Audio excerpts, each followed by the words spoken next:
the fighting continued over the weekend where India and Pakistan were literally attacking each other's air bases, military bases. This has been going on for probably almost a week. This is a retaliation, back and forth retaliation. This whole thing started with India accusing Pakistan of a terrorist attack that happened inside India's Kashmir. Basically, terrorists opened fire on about 26 tourists that were in India, and India blamed Pakistan for that terrorist attack. And so India attacked Pakistan.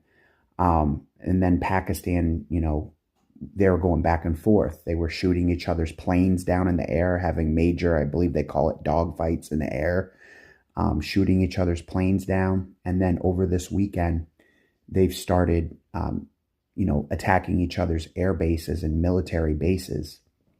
Trump is trying to again help the peace process. He's trying to get a ceasefire going over the weekend with India and Pakistan, because of course India and Pakistan are both nuclear armed countries.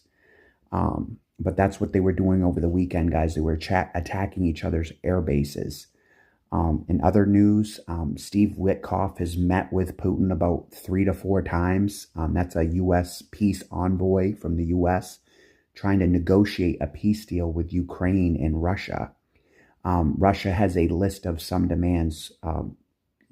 For example, Russia wants Ukraine to give up the Donetsk region, wants Ukraine to give up the Luhansk region, the Zaporizhia region, the Kherson region. They also want Ukraine to abandon NATO. They don't want Ukraine to become part of NATO.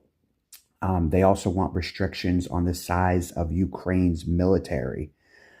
They also want Ukraine to respect Russian culture inside Ukraine. This is a small list of some of Putin's demands.